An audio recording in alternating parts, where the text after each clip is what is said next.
Okay, so today we're diving headfirst into a situation that's about as intense as it gets. We're talking about the Israel-Lebanon conflict, Right. which, let's be honest, is always simmering, you know? Yeah. Always a tense one. Always tense. But recently, things have gotten really, really heated. Hmm. And the timing, it's almost unbelievable. All right. We're talking Yam Kippur, the holiest day in the Jewish calendar, a day for reflection, for atonement. Yeah. And right in the middle of it, Hezbollah launches this massive attack on Israel. 320 projectiles. 320, that's not your average border skirmish. No, not at all. Not even for this conflict, which has seen its share, believe me. So we're here to unpack this. We've got these incredible on-the-ground reports coming straight out of Lebanon. And our mission here to figure out not just what happened, but why now. What does this tell us about where things might be headed? Yeah, that's the big question, isn't it? I mean, the sheer scale of this attack, Yeah. 320 projectiles, that's huge. We haven't seen numbers like that since, That's unheard of. yeah, since the 2006 war. Exactly. So it raises a lot of questions. Our source is calling it a massive attack.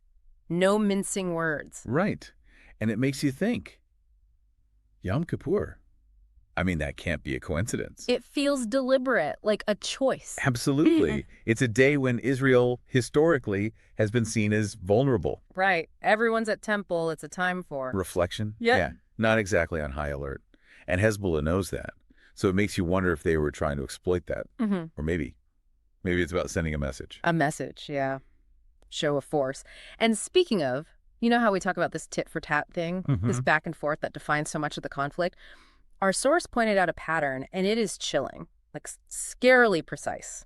Oh. Suburb near Beirut gets hit, bam, Haifa gets hit. Wow. Central Beirut, Tel Aviv, it's not random. No, it's all calculated. This is Hezbollah showing very publicly that they have the capability and the will to respond blow for blow. And not just respond, but escalate. Because let's be real, they got to show their own people, their base, that they're strong, that any perceived aggression Will be met with force. Exactly. But here's the thing. This is where it gets even wilder.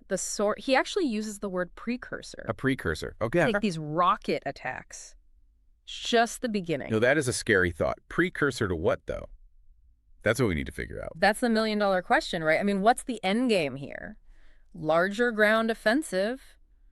Some kind of completely different tactic? We can't say for sure, but... But it's clear they're playing for higher stakes now. Oh, absolutely. This isn't just about maintaining a status quo. Yeah. It feels like Hezbollah is trying to fundamentally change the game. Which is terrifying. If you're listening to this, you got to understand this isn't just another flare-up. This escalation changes everything. Even if things calm down tomorrow, which, by the way, no guarantees there, right? This has shifted the whole dynamic between Hezbollah and Israel. Hugely. And it leaves us with a very, very uneasy question. Imagine for a second you're sitting there, you're advising the Israeli government. Yeah. Right now, you've got Hezbollah playing this very public, very deliberate game of tit for tat. They've upped the ante, big time. So what do you advise? Measured response, try to de-escalate. It's always the hope. Yes. Or do you hit back hard, show of force, try to deter them from further action? It's a decision with, I mean, the weight of the world on it, not just for Israel, but for the entire region. And that's where we leave it with that question hanging in the air.